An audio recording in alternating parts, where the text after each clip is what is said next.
নমস্কার। আজকে দ্বিতীয় পর্বের আলোচনা। প্রথম পর্বের আলোচনায় আমরা কিভাবে ওয়েল ড্রেন সয়েল এবং বোগেনভিলিয়ার জন্য একটা প্রপার মাটির মিশ্রণ কিভাবে প্রস্তুত করব সেই বিষয়ে বিস্তারিত আলোচনা করেছি এবং তার সঙ্গে সঙ্গে কিভাবে একটা পটে গাছ রোপণ করলে বর্ষাকালে ড্রেনেজ সিস্টেমের সমস্যা হবে না সেই বিষয়েও আলোচনা করেছি। আজকের দ্বিতীয় পর্বের আলোচনায় থাকছে কিভাবে গাছ রোপণ করার পর ধারাবাহিকভাবে বিভিন্ন ম্যানেজমেন্টের মাধ্যমে একটা সুন্দর স্ট্রাকচার গাছকে দেয়া যাবে এবং তার পরবর্তীতে গাছের একটা বেসিক স্ট্রাকচার গঠন হওয়ার পর আমরা ফুল আনার চেষ্টা করব এবং ফুল যাতে করে ফুল আসলে গাছটাকে অপূর্ব সুন্দর লাগে, একটা ক্লাসিক বিউটি ক্রিয়েট হয়, সেই বিষয়ের বিগিনিং ভিডিও কিন্তু আজকের ভিডিওটা।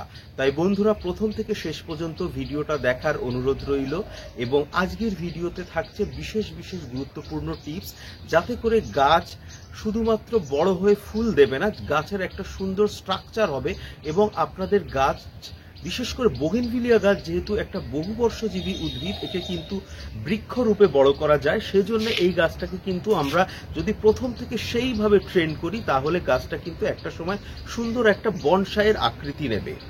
বোগেনভিলিয়া সাধারণত বছরে দুবার রিপোর্টিং এর প্রয়োজন হয়। একটা হচ্ছে অক্টোবর মাসে অর্থাৎ বর্ষার পরপরই, যেটা হচ্ছে ফ্লাওয়ারিং এর জন্য, এবং আর একটা হচ্ছে বসন্তের পর বা বসন্তের সময়ও আমরা করতে পারি, যেটা একটা প্রলংড গরমের পিরিয়ড পায় যখন গাছটা সুন্দর শেপ হয়ে ওঠে। এখন যেহেতু বসন্ত পার হয়ে গেছে এই সময়ও আমরা রিপোর্ট করতে পারি, তবে তীব্র গরমের মধ্যে কিন্তু গাছটাকে রিপোর্ট করার পরপরই রাখা যাবে না, একটু ছায়াতে অন্তত এক সপ্তাহ রেখে গাছের যখন গ্রোথ চলে আসবে সে সময় আমরা আবার সাধারণ রোদে রেখে দিতে পারবো। সেজন্য যদি বসন্তকালের দিকে আমরা রিপোর্ট করি তাহলে এই সম্ভাবনা রোদের পুড়ে গিয়ে গাছের ক্ষতির সম্ভাবনা অনেকটা কম হয়, কিন্তু অনেক ক্ষেত্রে এমন হয় যে সে সময় গাছে প্রচুর ফুল থাকে এবং আমরা অনেকেই সে সময় রিপোর্ট করতে চাই না, ভাবি যে দু একদিন পরে করব বা কিছুদিন পরে করব, এই করতে করতে একটু দেরি হয়ে যায়। সেজন্য আমার মতো বাগানি যারা রয়েছে যাদের একটু দেরি হয়ে যায় তারা কিন্তু এখনো রিপোর্ট করতে পারেন। এই সময় রিপোর্ট করার বেশ কিছু সুবিধা রয়েছে। প্রথমত রিপোর্ট করলে কি হবে, গাছের আমরা যে শিকড়টা পাই রিপোর্ট করার সময় আমরা দেখব যে গাছের টপ বাউন্ড হয়ে গিয়ে পুরো রুট বাউন্ড হয়ে শিকড় পুরো এঁটে যায়। এই সময় জল দিলে কি হবে, জল সহজে নিচে নামে না এবং এর পরপরই দেখা যায় যে জল আমরা দিচ্ছি কিন্তু তলা পর্যন্ত জল নামছে না, যেহেতু শিকড়ে পুরো রুট বাউন্ড হয়ে গেছে। এর ফলে জল যতটা ধারণ ক্ষমতা টবের ততটা জল থাকতে পারছে না এবং ওইভাবে যদি বর্ষাকাল পর্যন্ত যায় তাহলে দেখব জল নিচের দিকে নামছে না, অর্থাৎ বেরিয়ে যাচ্ছে না, কারণ শিকড়ে পুরো এঁটে গেছে।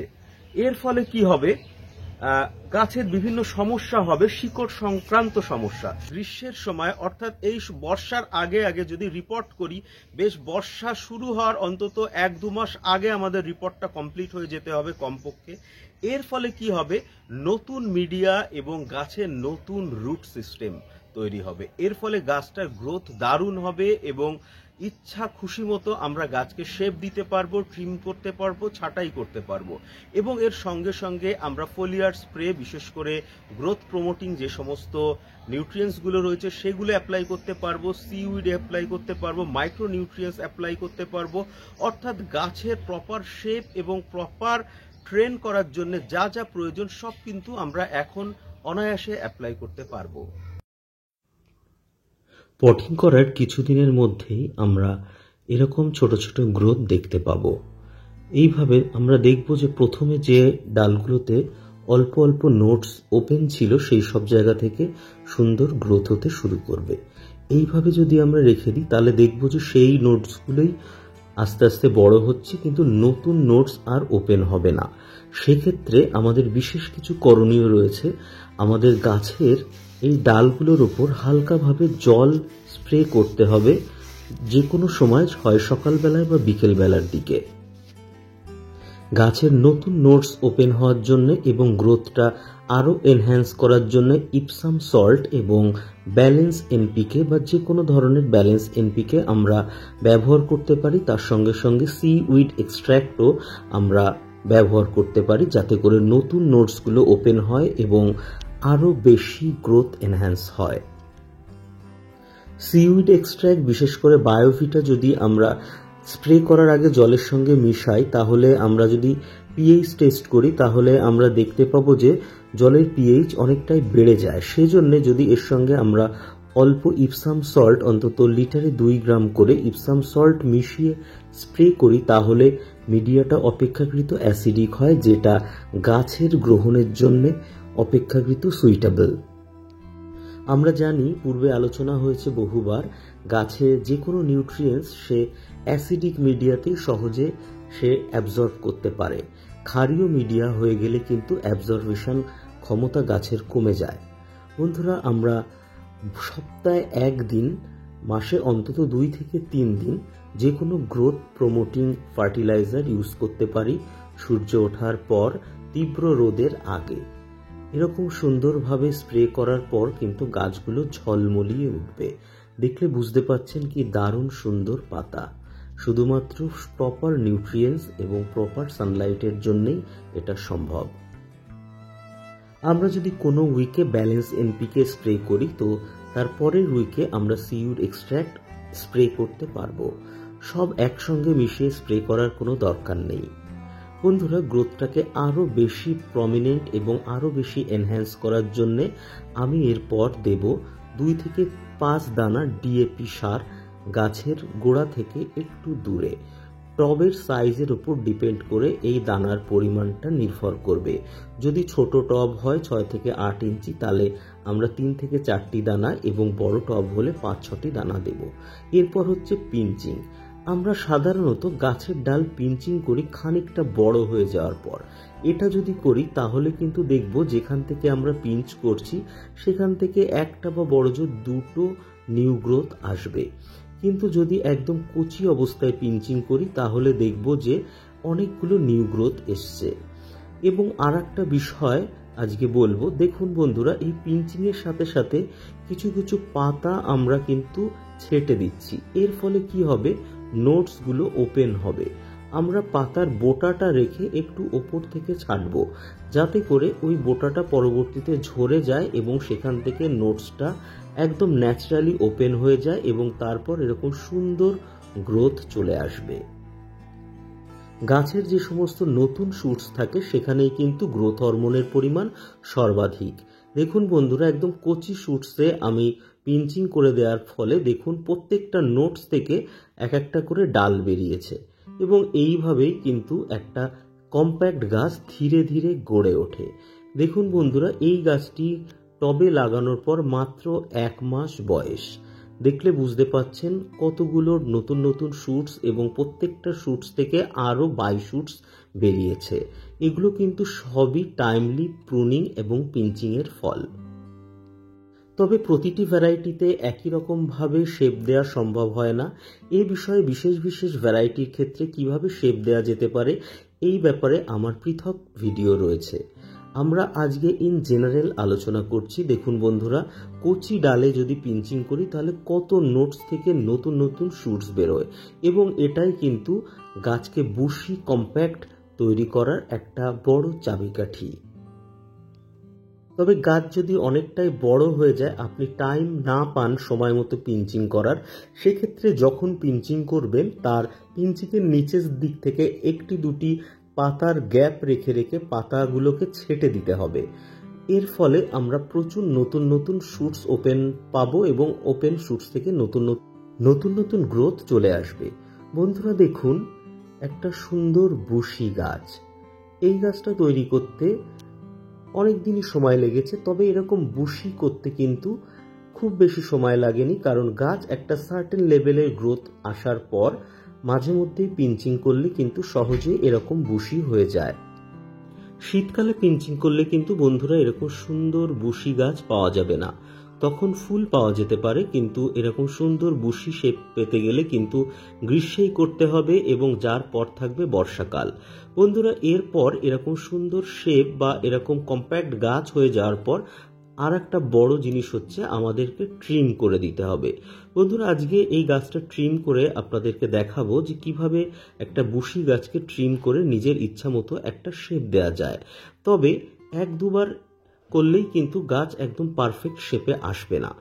এর জন্য দীর্ঘ সময় অপেক্ষা করতে হবে, আমাদেরকে ধৈর্য ধরতে হবে এবং আমাদেরকে আমাদের কাঙ্ক্ষিত শেপটা পেতে অবশ্যই সচেষ্ট থাকতে হবে প্রতিনিয়ত। আমরা এরকমভাবে পিঞ্চিং করতে করতে কখনো কখনো এরকম ডাল পাবো যে লেভেলে আমরা পিঞ্চিং করছি সেখানেই তার নিউ শুটসটা রয়েছে। সেক্ষেত্রে যদি আমরা সেই শুটসটাকে ওপেন রেখে দিই এবং বাকিগুলো কেটে সেই লেভেলে রাখি, তাহলে দেখব কি সেই ওপেন শুটসটা কিন্তু অনেকটা বড় হয়ে যাবে এবং পরবর্তীতে কিন্তু ওটা পুরো গাছটার সাথে কিন্তু মানানসইভাবে গ্রো করবে না।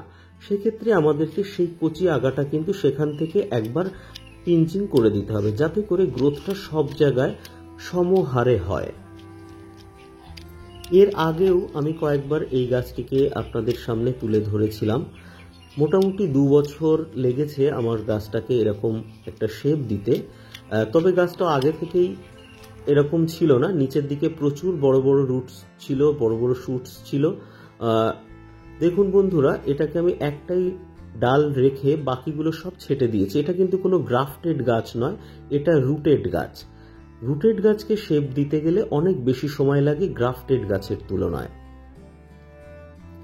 আমরা চাইলে এই গাছটাকে আর কয়েকদিন একটু ড্রাই রেখে পাতাগুলোকে সব ঝরিয়ে ফেলতে পারি এবং তারপর দেখব আরো অনেক বেশি শুটস ওপেন হবে এবং তারপর যখন আমরা ফোলিয়ার স্প্রে করব তখন প্রচুর নতুন শুটস হয়ে গাছটা একদম কম্প্যাক্ট সুন্দর হয়ে একদম পুরো বুশি হয়ে উঠবে।